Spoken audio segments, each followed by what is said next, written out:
याद है ना पहले क्या स्थिति थी। शाम में कोई घर से बाहर नहीं निकलता था। मत करिए, नहीं, शांति बनाए रखिए, शांति बनाए रखिए।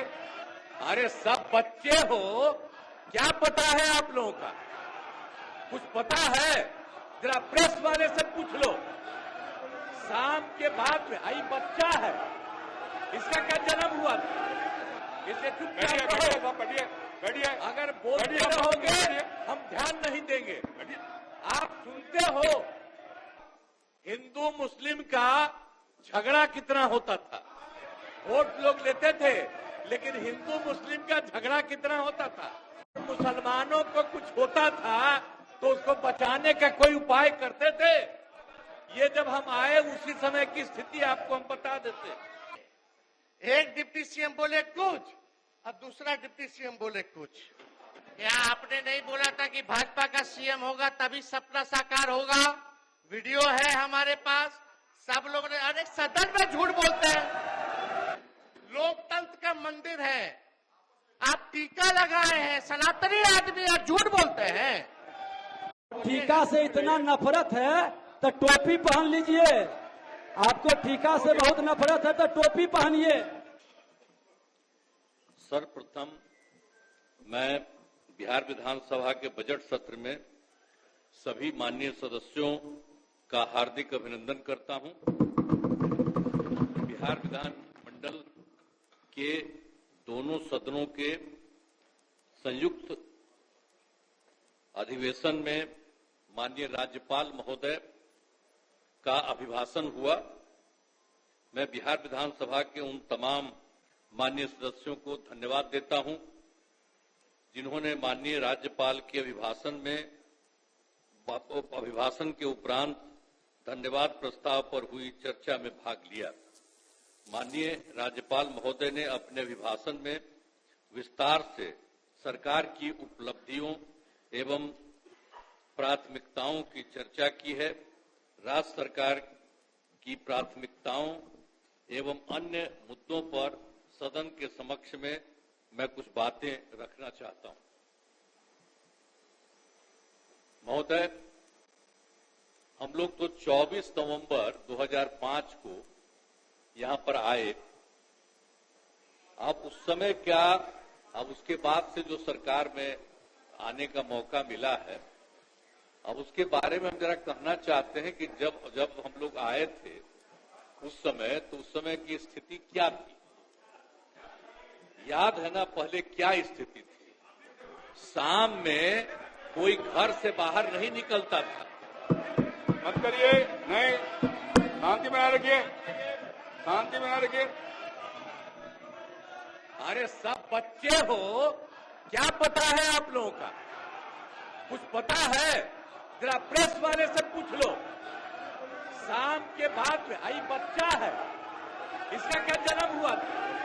कुछ है? इसे चुपचाप रहो, बैठिए। अगर बोलते रहोगे हम ध्यान नहीं देंगे।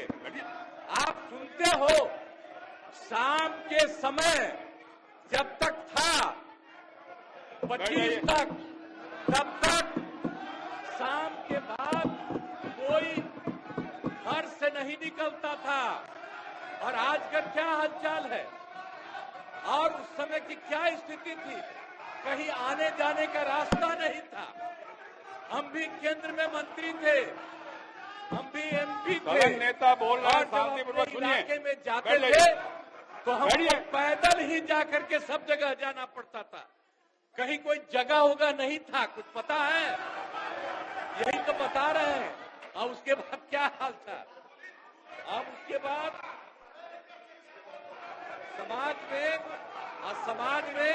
समाज में कितना विवाद होता था। समाज में कितना विवाद होता था उस समय, बुरा हाल था। और हिंदू मुस्लिम का झगड़ा कितना होता था।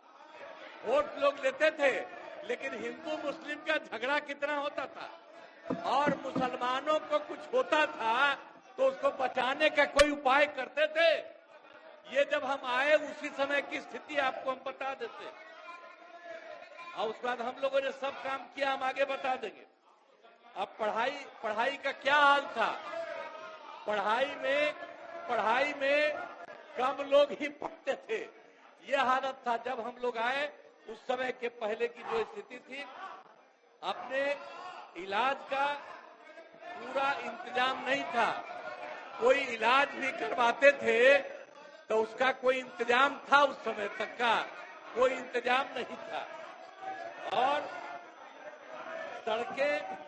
सड़कें भी बहुत कम थी। उनका माननीय शासकगण, ये डायरेक्ट टेलीकास्ट हो रहा है। आपके नेता ने ये लकीर खींचने की कोशिश की है। आप उस लकीर को क्यों छोटा करना चाहते हैं?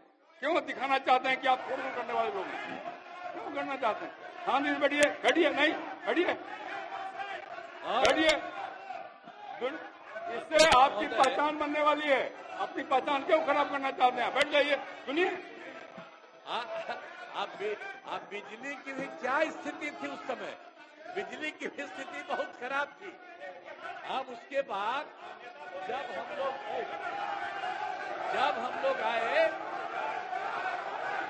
लोग आए तो हम लोगों ने अब किसी प्रकार का डर एवं भय का वातावरण नहीं है। राज्य में प्रेम, भाईचारा और शांति का माहौल है। हम सबसे पहले जो हिंदू मुस्लिम झगड़ा था उसके बारे में हम कह देते हैं। वो सबका जो कुछ भी था, जो कब्रिस्तानों की घेराबंदी थी, अब वो कब्रिस्तान की घेराबंदी हिंदू और मुस्लिम के इलाके में बना हुआ था। उस सबको बड़ा मुश्किल होता था और कोई नहीं बचाता था। वोट लेते रहता था, लेकिन मुसलमानों का नहीं। लेकिन हम लोग आए और आते ही 2000, सुनो न यार, कुछ नहीं जाता है। अरे कुछ है। आपके जो सबसे बड़े नेता थे, उनका हमसे क्या रिश्ता था? कुछ पता है? ऐसे ही बोल रहे, इन लोगों के साथ हो गए हो, बेकार का काम कर लिए हो, अब उसको छोड़ दो। हम अब यही कहना चाहते हैं कि पहले जो हिंदू मुस्लिम का झगड़ा था, हमने सबको, और हिंदू मुस्लिम का, और जो हम बता रहे थे कि उसका जो जगह था और उसमें दिक्कत होती थी, हम लोगों ने 2006 में ही उससे बात किया कि आपकी ये जगह कितनी है। उन लोगों ने लगभग हमको बताया था 8000 से थोड़ा ज्यादा कब्रिस्तान की घेराबंदी, और उसका हम लोगों ने पूरा का पूरा घेरा करवा दिया। और अब उसी समय से हिंदू मुस्लिम का कोई झगड़ा नहीं हुआ। और ये लोग झगड़ा करते थे और ये लोग कोई बात करते थे। अरे भाई, हम तो एमएलए थे, होकर के एमपी होकर हम चले गए थे। और उस समय भी यहाँ जो था, तो वहाँ मुसलमानों के साथ क्या हो गया था। अब वहाँ पर जब हम जा रहे थे, 5 में घूम रहे थे, वहाँ के मुसलमान, हाँ भागलपुर, वहाँ का सब मुस्लिम लोगों ने हमको कहा कि साहब इतना पहले झगड़ा हुआ और ये लोग भी 15 दिन रहे हैं, ये लोग भी कुछ नहीं किए। और उसके बाद जैसे ही हम आए, वैसे ही हम लोगों ने वहां के बारे में एक एक चीज को देख लिया और जो गड़बड़ किया था उसको पकड़ करके उसके खिलाफ एक्शन हुआ। और जितने मुस्लिम परिवार के लोग वहां पर थे, उनको दिक्कत थी, उसको हम लोगों ने पूरा मदद किया। और उसके पहले आपको बता रहे हैं, जो हम लोगों ने 80 से ज्यादा, 8000 से ज्यादा कब्रिस्तान की घेराबंदी की और उसको कोई झगड़ा नहीं। और उसके बाद भी उन लोगों से हमने पूछा कि आपका जो इस प्रकार का था, आपने बताया, हमने कर दिया, आप कुछ और बताइए। तो उन लोगों ने 1227 के बारे में बाद में बताया। तो अब उसमें भी हम लोगों ने 746 तो कर दिया है, अब बाकी हो रहा है। अब इसी साल लगता भी बाकी काम पूरा हो जाएगा।